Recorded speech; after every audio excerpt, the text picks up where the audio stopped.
नमस्कार, आप देख रहे हैं इंडिया टीवी। आपके साथ मैं हूं मीनाक्षी जोशी। वक्त हो गया है राजधर्म का। राजधर्म में आज बात होगी डिजिटल अरेस्ट की, डेंजर की। कैसे डिजिटल अरेस्ट ने एक टीचर की जान ले ली। डिजिटल अरेस्ट आखिर होता क्या है, कैसे आपको इससे बचना है, ये सारी बातें आपको बताऊंगी।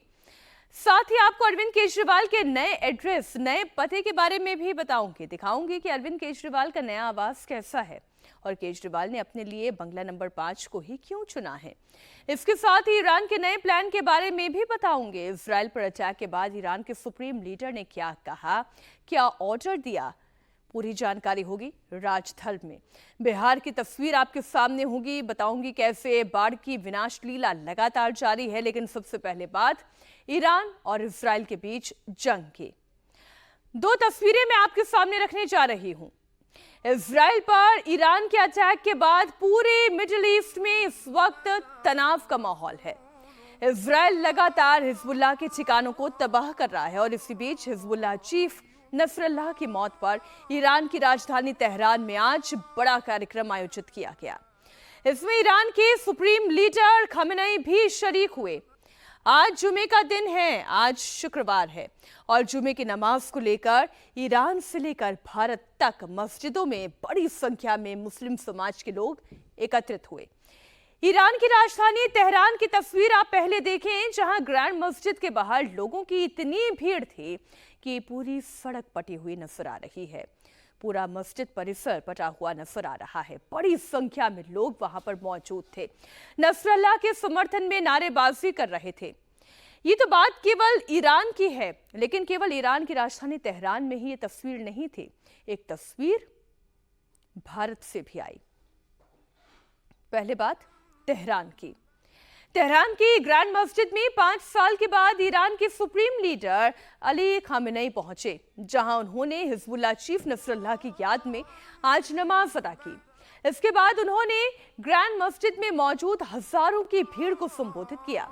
इजराइल पर ईरान के अटैक के बाद ये पहली बार है जो इतने बड़े लेवल पर ये पूरा कार्यक्रम आयोजित किया गया था। इस मौके पर खमेनेई ने कहा कि ईरान ने इजराइल को मिसाइल से जवाब दे दिया है। साथ ही उन्होंने मुसलमानों से एकजुट होने की भी अपील की। आज जो इतनी बड़ी संख्या में लोग आप तेहरान की इस ग्रैंड मस्जिद में देख रहे हैं, इसके पीछे वजह यही है कि यहां से एकता का एक संदेश दिया जा सके। आज खामेनेई ने कहा कि मुसलमानों के बीच दरार पैदा की जा रही है। वो फिलिस्तीनी, लेबनानी, मिस्रियों और साथ ही साथ इराकियों के लिए एक जैसे दुश्मन हैं।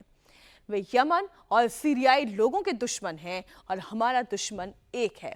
उन्होंने कहा कि फिलिस्तीन पर दुश्मनों का कब्जा है, फिलिस्तीन को जमीन वापस लेने का हक है। आज ये तमाम बातें इसी ग्रैंड मस्जिद से कही गई। जुमे की नमाज के साथ साथ यहां से एक बड़ा संदेश पूरे मुल्क को देने की कोशिश हुई। ईरान के सुप्रीम लीडर करीब 5 साल के बाद ग्रैंड मस्जिद में जुमे की नमाज को लीड कर रहे थे। इससे पहले जनवरी 2020 का मौका था, जब रिवॉल्यूशनरी गार्ड्स के कमांडर कासिम सुलेमानी की मौत हुई थी, तो उन्होंने जुमे की नमाज को लीड किया था। इस मौके पर उन्होंने नसरल्लाह की मौत को अपूरणीय क्षति बताया, यानी कि ऐसा जख्म, ऐसी हानि जिसे फिर वापस कभी पूरा नहीं किया जा सकता। उनके लिए तो दरअसल नसरल्लाह एक शहीद है। नसरल्लाह के समर्थन में ईरान में ये सब कुछ हो, तेहरान में आवाजें उठे, तेहरान में उनके लिए पोस्टर लहराए जाएं, हर घर में जन्मने वाले बच्चे का नाम नसरल्लाह रख दिया जाए, ये बात तो समझ में आती है। ये लीडर उनका हो सकता है, ये हीरो उनका हो सकता है, लेकिन नसरल्लाह के समर्थन में राजधानी दिल्ली में प्रोटेस्ट होना, ये तस्वीरें कुछ और कहती हैं। ये तस्वीर दिल्ली के जोरबाग की मस्जिद शाहे मर्दा की है, जहां नसरल्लाह के समर्थन में आज नारे लगाए गए। नेतन्याहू की तस्वीरों पर जूते बरसाए गए। साथ ही इजराइल और नेतन्याहू का पुतला भी फूंका गया। इस मौके पर नेतन्याहू को दुनिया का सबसे बड़ा आतंकवादी करार दिया गया।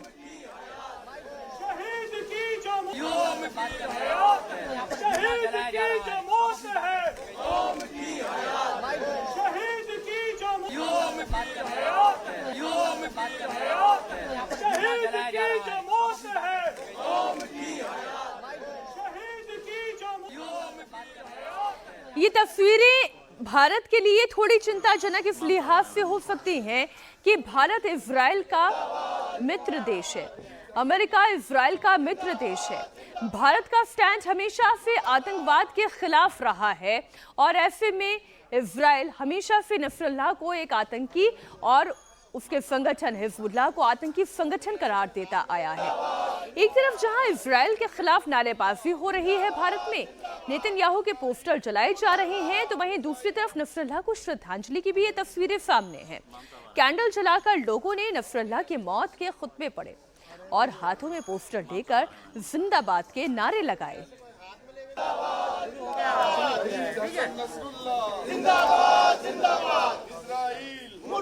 एक बात तो समझ में आती है कि ये आतंकवाद के खिलाफ किसी भी तरीके की जंग जब पैरेलली धर्म के लाकर खड़ी कर दी जाएगी तो यहाँ पर धर्म की एक आग ज्यादा दिखाई देगी। जो इस वक्त आप जोरबाग में होता हुआ देख रहे हो, सिर्फ वहां नहीं बल्कि मुंबई में भी आप वही होता देख रहे हैं। केवल दिल्ली ही नहीं, मुंबई की मस्जिद में भी जुमे की नमाज के दौरान नसरुल्लाह की मौत पर खुतबा पढ़ा गया। नमाज के बाद मौलाना ने कहा कि प्रधानमंत्री नरेंद्र मोदी को मिडिल ईस्ट में शांति के लिए इजराइल से बात करनी चाहिए। हम मौजूद हैं मुंबई के रंगवाला मस्जिद कंपाउंड में और यहाँ पर आज जुमे नमाज में नमाज अदा की गई। इजराइल की जो कार्रवाई है लगातार चल रही है, फिलिस्तीन, हिजबुल्लाह, लेबनान और ईरान के खिलाफ उसकी यहाँ पर मजम्मत की गई, उसकी निंदा यहाँ पर की गई और उसके खिलाफ जो है आवाज़ उठाई गई है। साथ ही साथ फिलिस्तीन और बाकी सब जगह जो है अमन और चैन का माहौल बने, इसके लिए दुआ भी यहाँ पर पढ़ी गई। हमारे साथ है मस्जिद के मौलाना साहब अमानुल्लाह रज़ा साहब है। रज़ा साहब, आज आपने इजराइल की जो कार्रवाई है उसकी मजम्मत की है और शांति के लिए दुआ आपने पढ़ी है, क्या कहना है आपका? जी, हम यही चाहते हैं और पूरी दुनिया का आदमी भी यही चाहता है कि पूरी दुनिया में अमन अमान रहे। और इजराइल जब से वजूद में आया है, ये फितना फसाद वाली कौम इसकी तारीख रही है और इसके साथ ये आज जो कुछ भी कर रहा है, इजराइल की कोई हैसियत नहीं है। इसके साथ ये सब ड्रामा जो बाजी कर रहा है, हथियार की पॉलिसी ये अमेरिका की है। अमेरिका आज इससे अलग हो जाए और वो इजराइल को घुटने के बल अब आते हुए दुनिया देखेगी। लेकिन ये पूरा खेल खेल रहा है। ये 2-3 मुल्क है, एक फ्रांस है, एक ब्रिटिश है और एक अमेरिका है, और पूरी दुनिया में ताकि जंग हो और हमारा हथियार बिके, ये इसकी पॉलिसी है। आज दुनिया का हर इंसान एक दूसरे मुल्क की पॉलिसी को समझता है। दुनिया में जियो और जियो दो का जो पॉलिसी है वो होना चाहिए। हर आदमी को अमन सुकून से रहना चाहिए। दुनिया देख रही है। बीच बचाव करना चाहिए, आपको लगता है? मोदी साहब अपने एक सुपर मुल्क के प्राइम मिनिस्टर हैं। हमारे मोदी जी को भी इस सिलसिले में अमन और शांति और वहाँ जंग बंदी के लिए कोशिश करनी चाहिए, बिल्कुल करनी चाहिए। एक तरफ ईरान मुसलमानों से एकजुट होने की अपील कर रहा है, नसरुल्लाह की मौत को बड़ी क्षति बता रहा है, तो दूसरी तरफ इजराइल का लेबनान पर नॉन स्टॉप स्ट्राइक जारी है। इजराइल का दावा यह है कि नसरुल्लाह के बाद उसके भाई हाशिम सैफुद्दीन को भी मार गिराया गया। टाइम्स ऑफ इजराइल की रिपोर्ट के मुताबिक इजरायली सेना ने गुरुवार को बेरूत में हाशिम सैफुद्दीन पर निशाना साधा और उसे ढेर कर दिया। नसरुल्लाह के मारे जाने के बाद से सैफुद्दीन को ही हिजबुल्लाह का चीफ बनाया गया था। हाशिम सैफुद्दीन नसरुल्लाह का चचेरा भाई था। सैफुद्दीन नसरुल्लाह की तरह ही काली पगड़ी बांधता था। वो शिया धर्म गुरु भी है। नसरुल्लाह की मौत के बाद हिजबुल्लाह में उसकी नंबर 1 पोजीशन हो गई थी। अमेरिका ने उसे 2017 में आतंकवादी घोषित किया था। अब मीडिया रिपोर्ट्स का दावा यह है कि सैफुद्दीन मारा गया है। हिजबुल्लाह के खिलाफ इजराइल का ऑपरेशन लगातार जारी है। नसरुल्लाह के मारे जाने के बाद से ईरान ने इजराइल पर करीब 200 मिसाइल दागी थी, लेकिन उसके बाद भी इजराइल का ऑपरेशन तो रुका नहीं। भले ही वहां पर मस्जिद में बड़ी संख्या में लोग एकजुट हो जाएं, भले ही नसरुल्लाह के लिए खुतबे पढ़े जाएं, लेकिन इससे इजराइल को कोई फर्क नहीं पड़ रहा है। आइए आपको कुछ अटैक की तस्वीरें दिखाती हूं, जिससे लेकर दावा यह किया जा रहा है कि इसी हमले में नसरुल्लाह के भाई हाशिम सैफुद्दीन की जान गई है। इजरायली मीडिया के हिसाब से बेरूत में एयरपोर्ट से 4 किलोमीटर दूर हाशिम सैफुद्दीन के ठिकानों पर हमला किया गया। आप ये तस्वीरें देखिए, धमाकों की आवाज सुनाई दे रही है, आसमान से आग उगल रही है, मिसाइलें किस तरीके का विनाश लेकर आ रही हैं।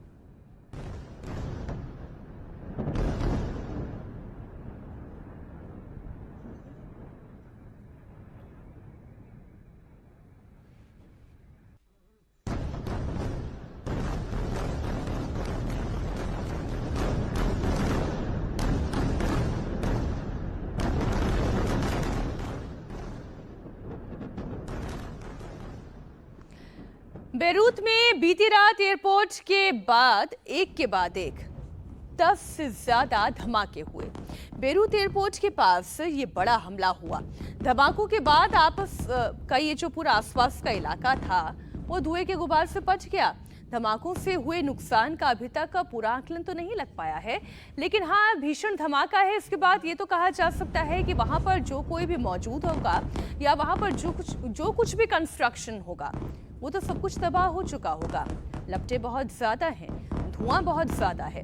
लेबनान मीडिया के मुताबिक इस इलाके में 10 एयर स्ट्राइक हुई है और इसी हमले में सैफुद्दीन मारा गया है।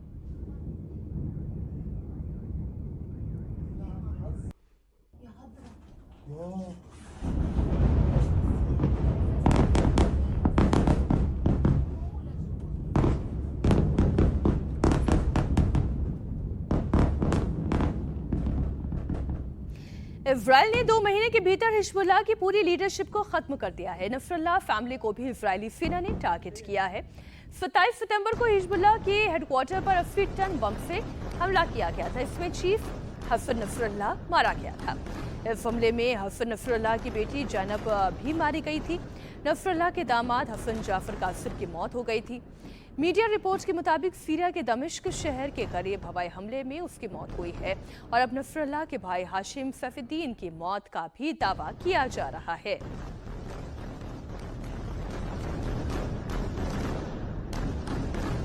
इजराइल सितंबर के आखिर से ही लेबनान में उन इलाकों को टारगेट कर रहा है जहां हिजबुल्लाह के कमांडर और मेंबर मौजूद हैं।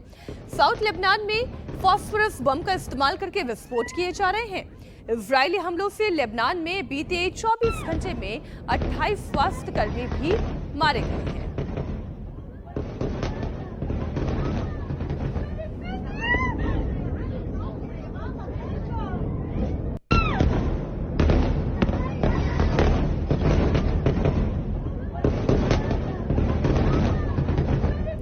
लेबनान की हेल्थ मिनिस्ट्री के मुताबिक पिछले 24 घंटे में इजरायली हमलों में 37 लोग मारे गए हैं और 151 घायल हुए हैं। तस्वीरें देखकर और धमाकों की आवाज सुनकर ही आप ये अंदाजा लगा सकते हैं ये इजरायल के हवाई हमलों से किस कदर लेबनान में चारों तरफ दहशत दिखाई दे रही है। धमाकों की आवाज से पूरा बेरूत दहल उठा।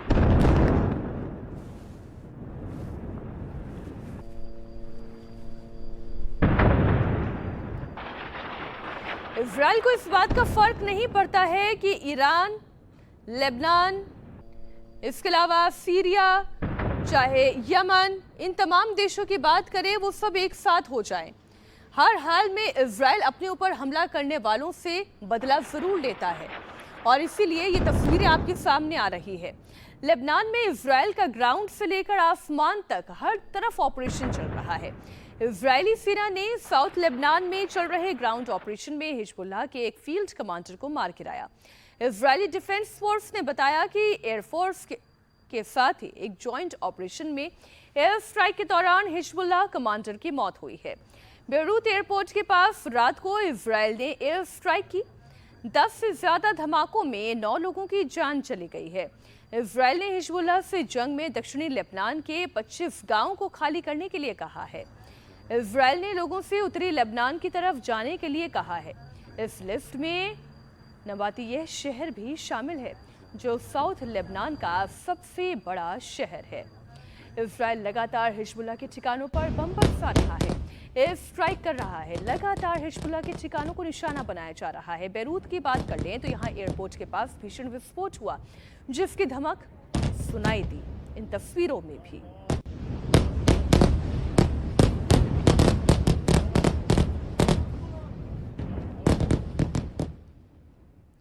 आइए अब आपको बताती हूँ कि इजराइल इस वक्त कितने फ्रंट पर जंग लड़ रहा है और उसके दुश्मन देशों में इस वक्त कौन कौन है जिसे ईरान सपोर्ट कर रहा है।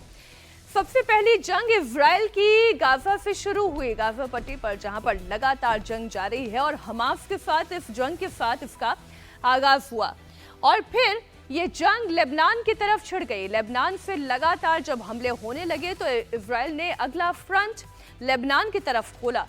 फिर यमन, जहां पर हूती विद्रोहियों के साथ, हूती आतंकवादियों के साथ इजराइल लोहा ले रहा है और इस बार तो ईरान ने सीधा सीधा वॉर फ्रंट खोल दिया है। तो ये वो 4 देश है जिनसे इजराइल इस वक्त लोहा ले रहा है। ईरानी मिलिट्री ने एक वीडियो जारी किया है, उसमें ये दिखाया गया है कि कैसे ईरान ने इजराइल पर 180 बैलिस्टिक मिसाइल से हमला किया।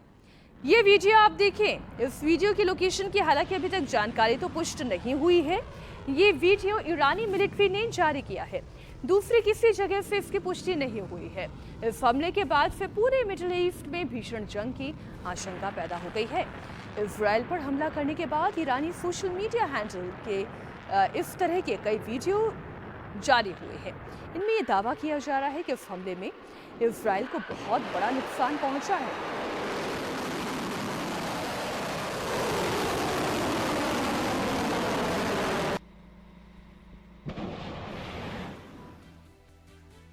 ईरान की धमकी के बावजूद इजराइल लगातार ऑपरेशन कर रहा है, जिससे मिडिल ईस्ट में तनाव है, वर्ल्ड वॉर 3 होने का भी खतरा बना हुआ है।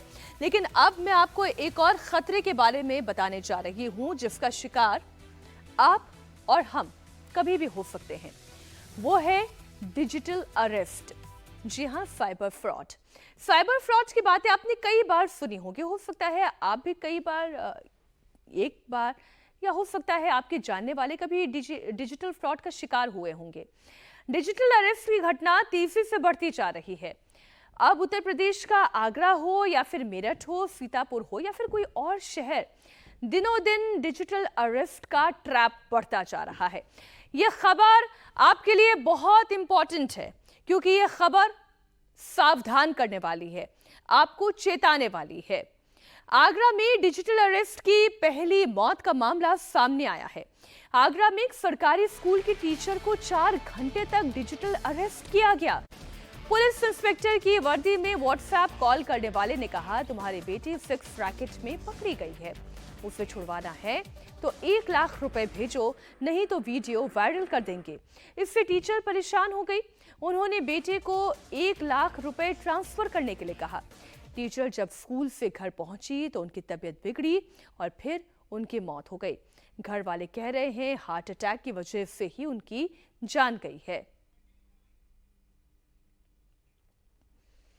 आगरा में जिस महिला टीचर की डिजिटल अरेस्ट के कारण मौत हुई है, उनका नाम मालती वर्मा है, जो कि राजकीय कन्या जूनियर हाई स्कूल अचनेरा में टीचर थी। मालती वर्मा को कैसे डिजिटल अरेस्ट किया गया, उसका पूरा सीक्वेंस आपको बताती हूँ। 30 सितंबर की दोपहर 12 बजे का वक्त रहा जब मोबाइल पर एक व्हाट्सएप कॉल आई। कॉल करने वाले ने पुलिस वर्दी में तस्वीर लगा रखी थी। देखकर ऐसा ही लग रहा था कि यह कॉल किसी थाने से आई हो। मालती ने कॉल रिसीव कर ली। उधर से कहा गया, आपकी बेटी को पुलिस ने सेक्स रैकेट में पकड़ा है। अभी पुलिस ने उसे लिखा पढ़ी में शामिल नहीं किया है, आपकी बहुत बदनामी हो सकती है, ऐसा कहा गया, इसलिए आपको हम कॉल कर रहे हैं। व्हाट्सएप कॉल करने वाले ने कहा कि अगर आप चाहती हैं कि बेटी की फोटो वीडियो वायरल ना हो, अगर आप ये चाहती हैं कि इस मामले में कोई केस दर्ज ना हो, तो फौरन 1 लाख रुपए हमें भेज दें। फोन करने वाले शख्स ने इसके बाद एक नंबर भी भेजा। मालती वर्मा को जिस वक्त फोन आया वो उस वक्त स्कूल में मौजूद थी। फोन पर उनसे उनकी बेटी के बारे में जो कुछ भी कहा गया वो उससे बहुत परेशान हो गई। बेटी ने समझाने की कोशिश की, परिजनों ने भी समझाया, लेकिन एक फ्रॉड कॉल पर कही गई बात ने मालती वर्मा के जहन पर इतना बुरा असर डाला कि वो घबरा गई और वो भागकर घर लौटी। लेकिन वो इतनी परेशान हो चुकी थी कि उनकी तबीयत बिगड़ने लगी। इस सीसीटीवी फुटेज में ही आप देखें तबीयत बिगड़ने के बाद कैसे परिजन उन्हें लेकर अस्पताल की तरफ भाग रहे हैं। परिवार का दावा यह है कि इसी घबराहट ने मालती की जान ले ली। देश भर में डिजिटल अरेस्ट के सबसे ज्यादा मामले सामने आ रहे हैं। पाकिस्तान या फिर किसी और देश में बैठकर साइबर फ्रॉड जो हैं वो आपको कॉल करेंगे, आपको डराएंगे, आपसे झूठी बातें करेंगे कि आपका बेटा या बेटी किसी केस में फंस गए हैं। अगर उनको बचाना चाहते हो तो इस नंबर पर 1 लाख रुपए, 2 लाख रुपए या फिर कितना भी अमाउंट ट्रांसफर कर दो, और ये आपको बोलेंगे कि आप अपना फोन नहीं काटेंगे, किसी से बात नहीं करेंगे, आपको डिजिटल अरेस्ट कर लिया गया है। ऐसे बहुत सारे मामले सामने आए हैं दिल्ली में, यूपी में, हरियाणा में। लेकिन इस वक्त हम यूपी के आगरा में मौजूद हैं और यहां पर इन साइबर क्रिमिनल्स की वजह से एक बहुत दुखद घटना हुई है। असल में आगरा में इस वक्त हम मौजूद हैं। आगरा में ये जो आप तस्वीर देख रहे हैं मालती वर्मा जी की। मालती वर्मा जी सरकारी स्कूल में टीचर थी। इनको 30 तारीख को साइबर क्रिमिनल्स ने कॉल किया पाकिस्तान के नंबर से, इनको डराया, व्हाट्सएप कॉल किया और इनको बोला कि इनकी बेटी एक रेप केस में फंस गई हैं, एक रैकेट में फंस गई हैं और 1 लाख रुपए अगर आपने ट्रांसफर नहीं किए तो आपकी बेटी को अरेस्ट कर लिया जाएगा। इनको इतना डराया गया, इन्होंने अपने बेटे से भी बात की। इनका बेटा समझ गया कि ये फ्रॉड्स हैं, पाकिस्तान का नंबर है, लेकिन माताजी की तबीयत इतनी बिगड़ गई कि उन्हें अटैक आ गया और उनकी जान चली गई।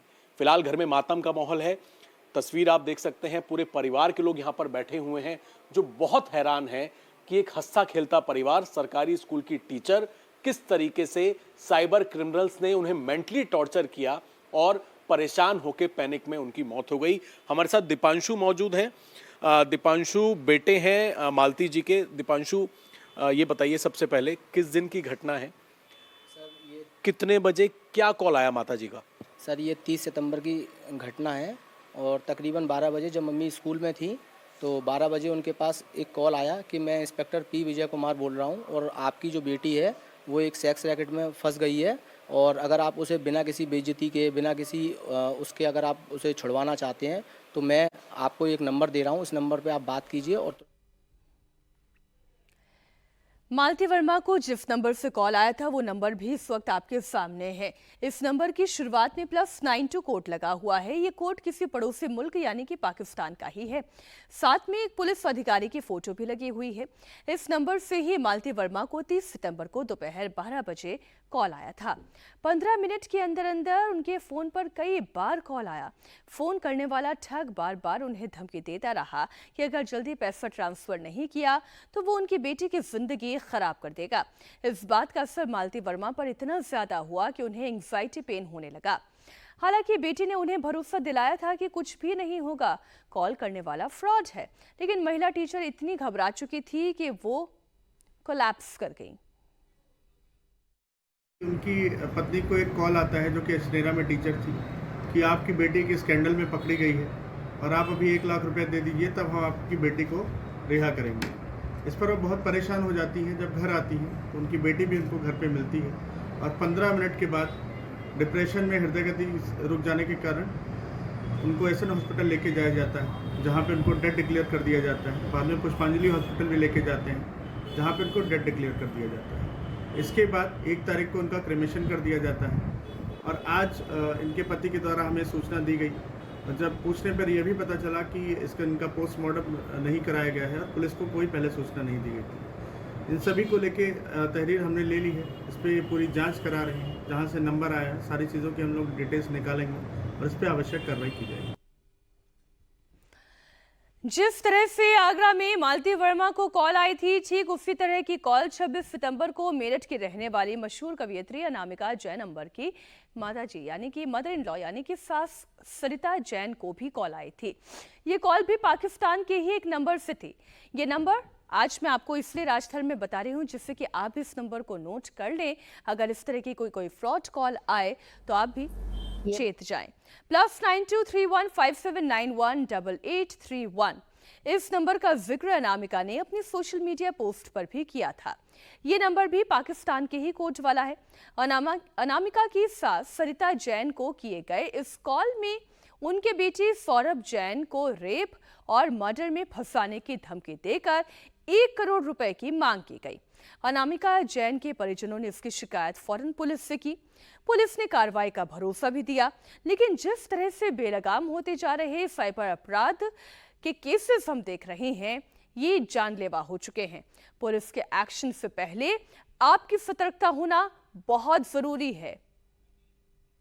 जिस समय की अनामिका जैन अंबर की सास को पाकिस्तान के नंबर से जो कॉल्स आए उनमें कॉलर ने खुद को इंस्पेक्टर बताया। कॉलर ने कवि सौरभ जैन सुमन की मां से 1 करोड़ रुपए की डिमांड की और कहा कि अगर पैसे नहीं दिए तो वो उनके बेटे और अनामिका जैन के पति सौरभ जैन को रेप और हत्या के मामले में फंसा देगा। पैसा ना देने पर मीडिया में बात फैलाने की धमकी दी गई। धमकी सुनते ही सरिता जैन की भी तबीयत बिगड़ गई थी। मेरी सासू माँ के पास एक कॉल आता है और उस कॉल में ये कहा जाता है कि आपके बेटे यानी कि मेरे पति श्री सौरभ जैन सुमन ने दोस्तों के साथ मिलकर के एक नाबालिग लड़की का रेप किया है और हमने उसको गिरफ्तार कर लिया है। ये जो फोन आता है उस फोन पर लोगो एक पुलिस वाले का लगा हुआ है और +92 से ये नंबर शुरू होता है। तो जब ये कॉल आता है तो मेरी सास जो खुद हृदय रोगी है वो घबरा जाती हैं और अचानक से उसकी बात को सुनते हुए उस पर विश्वास करते हुए उससे बात भी की तो उन्होंने ये बताया उन लोगों ने जिन्होंने कॉल किया था कि हमने इन्हें गिरफ्तार कर लिया है और अब आपको 1 करोड़ रुपए देने होंगे ताकि हम इस मामले को यहीं दबा दें और आपके बेटे को छोड़ दें। इस घटना को इस तरह से इतनी गंभीरता से अंजाम दिया गया कि उनको जो आवाज़ सुनाई गई वो पीछे से रोते हुए आवाजें भी सुनाई गई। ये एक ऐसी ऐप है जिस ऐप से आप कोई भी नंबर फीड कर सकते हैं। ये लोकल नंबर भी हो सकता है लेकिन उसमें पाकिस्तान का नंबर 9+92 से इस नंबर को फीड किया गया और सबसे ज्यादा लोगो जो है वो आर्मी और पुलिस वालों के लगाए जाते हैं। ये सबसे ज्यादा इसलिए क्योंकि लोग बहुत आसानी से ऐसे लोगों पर विश्वास कर लेते हैं जो कि सबसे बुरा है। सरिता जैन ने ये बातें घर में मौजूद परिवार के दूसरे सदस्यों से कही, जिसके बाद उन लोगों ने तुरंत सौरभ जैन को फोन लगाया। इसके बाद पूरी घटना का खुलासा भी हो गया। ये बात 26 सितंबर की है। मेरे पास दोपहर लगभग 1-1:15 बजे के करीब एक फोन आया। वो कहते हैं जी मैं सब इंस्पेक्टर बोल रहा हूँ थाने से, आपके बेटे को उसके दोस्तों के साथ अरेस्ट किया गया है रेप केस में और उसने मर्डर कर दिया उस लड़की का। तो मैं घबरा गई एकदम से उस समय और उन्होंने रोने की आवाज़ भी सुनाई उसकी कि माँ मुझे बचा लो, मुझे बहुत मार रहे हैं, माँ मुझे बचा लो, मुझे बहुत मार रहे हैं। और उससे मेरा दिल मेरे को घबराहट हो गई बहुत ज़्यादा। कहते हैं जी अगर आपको अपने बेटे को बचाना है तो 1 करोड़ रुपया दे दो आप हमें। और हमने कहा जी हमारे बेटे से बात करनी है। तो कहने लगे बात आप नहीं कर सकते, मीडिया से फ़ोन कनेक्ट है, सारी मीडिया में बात पहुँच जाएगी, आपके बेटे का एनकाउंटर हो जाएगा या फिर उसको फांसी हो जाएगी, आपको 1 करोड़ रुपया तो देना ही पड़ेगा। अब इतना तो आप समझ गए होंगे, चाहे आगरा हो या मेरठ हो, दोनों ही मामलों में जो फोन कॉल आए उसमें एक पैटर्न दिखाई दे रहा है कि पाकिस्तान के नंबर से ही दोनों कॉल किए गए थे। दोनों का कंट्री कोड +92 था। ऐसे में जब भी आपको कोई कॉल आए तो सबसे पहले आपको ये चेक करना चाहिए कि ये नंबर +91 यानी कि भारत का है या +92 पाकिस्तान का है। वो अगर ये 92+92 के जो फोन का जो दिखाया गया कि वो +92 से आ रहा है, ये साधारण एप्स से आज की तारीख में ऐसा हो सकता है जैसे हम फोटो चेंज कर देते हैं, फोटो किसी इंस्पेक्टर की लगा दी गई, बड़े अधिकारी की लगा दी गई, नाम किसी इंस्पेक्टर का लगा दिया गया, इसी तरीके से फोन नंबर भी चेंज हो जाते हैं। तो मैं एक बात ये जानना चाहता हूं कि क्या वास्तव में कोई बाहर का आदमी, देश के बाहर का, ये जानता है कि सौरभ सुमन किस समय गए होंगे कार्यक्रम में? वो ये जानता है कि आज वो मेरठ में नहीं है? वो ये जानता है कि मैं अपनी माँ को माँ कह करके बुलाता हूँ? क्योंकि जो पीछे से आवाज आ रही थी रोने की, वो ये कह रहा था कि माँ मुझे बचा लो, दोबारा ऐसा नहीं होगा। तो ये सारी की सारी चीजें किसी ना किसी ऐसे व्यक्ति की ओर इंगित करती हैं जो हमें अनवरत परेशान कर रहा है, जिसके हम लोग टारगेट पर हैं।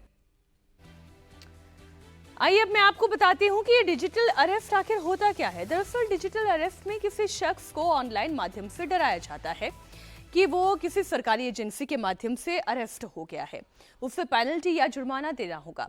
डिजिटल अरेस्ट एक ऐसा शब्द है जो कानून में नहीं है।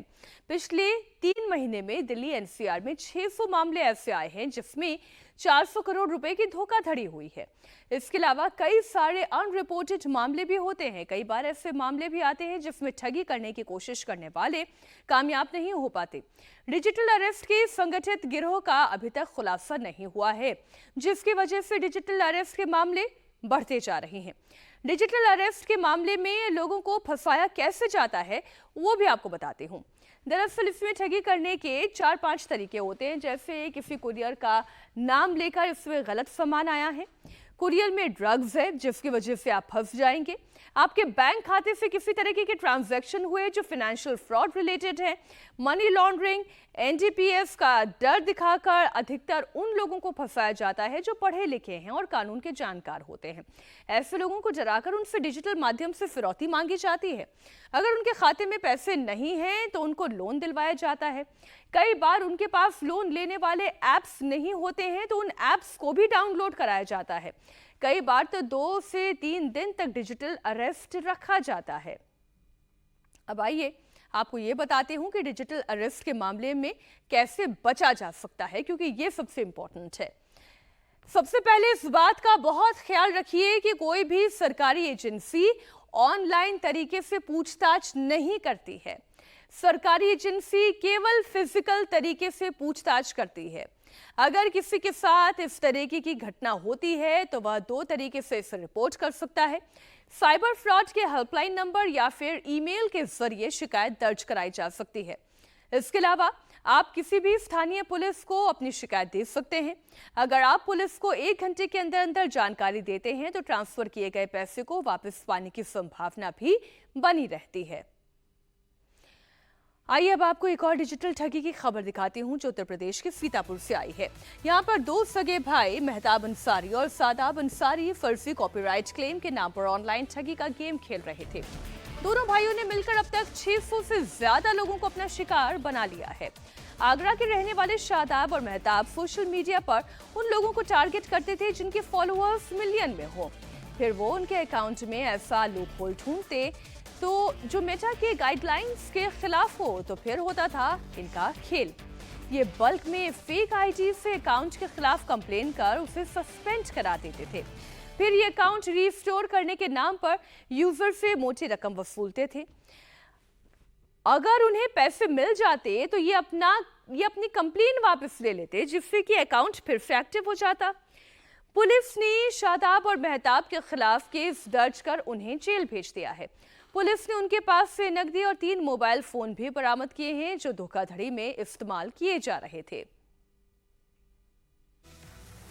आइए बात करती हूं दिल्ली की राजनीति की और दिल्ली के पूर्व मुख्यमंत्री अरविंद केजरीवाल की। दिल्ली के पूर्व मुख्यमंत्री और आम आदमी पार्टी सुप्रीमो अरविंद केजरीवाल का एड्रेस अब बदल चुका है। अरविंद केजरीवाल अब दिल्ली की सिविल लाइन्स एरिया में नहीं बल्कि लुटियंस दिल्ली में शिफ्ट हो गए हैं। लुटियंस दिल्ली जहां राष्ट्रपति निवास है, जहां प्रधानमंत्री रहते हैं, चीफ जस्टिस से लेकर बड़े बड़े केंद्रीय मंत्रियों का आवास है। अरविंद केजरीवाल भी अब वहीं पर शिफ्ट हो गए हैं। अरविंद केजरीवाल ने अपना सिविल लाइन्स वाला पुराना सरकारी आवास 6 फ्लैगस्टाफ रोड को खाली कर दिया है। अब वे फिरोज शाह रोड के बंगला नंबर 5 में शिफ्ट हो गए हैं। केजरीवाल का पूरा परिवार अब फिरोज शाह रोड के बंगला नंबर 5 में ही रहेगा। केजरीवाल जिस घर में शिफ्ट हुए हैं वो उनका अपना सरकारी घर नहीं है, बल्कि ये घर आम आदमी पार्टी के सांसद अशोक मित्तल का है। अरविंद केजरीवाल अब वहीं पर गेस्ट के तौर पर रहेंगे। दरअसल जेल से बाहर निकलने के बाद 15 सितंबर को अरविंद केजरीवाल ने सीएम पद छोड़ने का ऐलान किया था। साथ ही सीएम आवास छोड़ने की बात भी कही थी। इसलिए जब उन्होंने मुख्यमंत्री का पद छोड़ा तो उसके बाद उन्होंने सरकारी आवास खाली कर दिया। लेकिन दिल्ली में उनका अपना घर नहीं है, इसलिए वो आम आदमी पार्टी के राज्यसभा सांसद अशोक मित्तल के सरकारी आवास पर बतौर गेस्ट रहेंगे। अशोक मित्तल पंजाब के बड़े कारोबारी हैं और लवली प्रोफेशनल यूनिवर्सिटी के डायरेक्टर भी हैं। आइए अब आपको खबर दिखाती हूँ बिहार से, जहां सैलाब का संकट है। बाढ़ से 16 जिलों में हालात खतरनाक बने हुए हैं। भारी बारिश और नेपाल से सैलाबी अटैक के चलते हालात सुधरने का नाम नहीं ले रहे हैं। बिहार की 7 बड़ी नदियां डेंजर लेवल के पार जा चुकी हैं। बॉर्डर से सटे हुए जिले सबसे ज्यादा प्रभावित हैं। 25 लाख लोगों की जिंदगी पर इसका सीधा असर पड़ा है। कई इलाकों में अभी भी पलायन जारी है। एनडीआरएफ के 17, एसडीआरएफ के 19 टीम रेस्क्यू में जुटी हैं। स्थानीय प्रशासन समेत कई सामाजिक संस्थाएं मदद कर रही हैं, लेकिन अभी भी हालात बेकाबू बने हुए हैं। गांव-गांव टापू में तब्दील नजर आ रहे हैं। कोसी क्षेत्र में बाढ़ ने बीते 56 साल का रिकॉर्ड तोड़ दिया है। एक जानकारी के मुताबिक बिहार में हर साल औसतन 4,500 करोड़ रुपए बाढ़ कंट्रोल करने में खर्च आ रहा है, लेकिन ग्राउंड पर रिजल्ट तो ऐसा नहीं दिखाई देता कि कोई काम हुआ हो। आप देखिए, चाहे सहरसा हो, मुजफ्फरपुर, पूर्णिया, मोतिहारी, सब जगह एक स्थिति है। बिहार में बाढ़ की एक तस्वीर आपको दिखाऊंगी, लेकिन पहले आपको मुजफ्फरपुर की एक रिपोर्ट दिखाती हूँ। यहाँ बाढ़ प्रभावितों की मदद में लगा हुआ वायुसेना का हेलीकॉप्टर भी क्रैश हो गया। अब बाढ़ में उसका मलबा पड़ा हुआ है। हादसे के दौरान का एक नया वीडियो सामने आया है, जिसमें वो जमीन से बेहद कम ऊंचाई पर दिखाई दे रहा है। अब इसका मतलब आप समझिए, पानी का लेवल यानी लगातार बढ़ता जा रहा है। इंडिया टीवी की टीम ग्राउंड पर मौजूद है। सैलाब के बीच हेलीकॉप्टर का मलबा है। रेस्क्यू टीम पानी उतरने का इंतजार कर रही है। जैसे ही यहाँ पर बाढ़ का असर कम होगा, हेलीकॉप्टर का मलबा ले जाया जाएगा। हम इस वक्त मुजफ्फरपुर जिले के औराई के मधुबन बेसिन में हैं और यहाँ पर भारतीय वायुसेना का विमान हादसे का शिकार हो गया। आप देखिए, ये जो पानी में आपको एक विमान नजर आ रहा है, राहत सामग्री लोगों तक पहुंचाने के लिए ये विमान दरभंगा से सीतामढ़ी जा रहा था, लेकिन जब इंजन फेल हो गया तो इमरजेंसी लैंडिंग करनी पड़ी पायलट को। पायलट ने सूझबूझ का परिचय दिया और ऐसी जगह पर लैंडिंग कराई जहां पर बड़ी घटना नहीं हुई। 4 लोग सवार थे, चारों की जान बच गई। गांव वाले तुरंत मौके पर पहुंचे और पायलट समेत जो 4 लोग सवार थे उन सबों को सुरक्षित निकाला।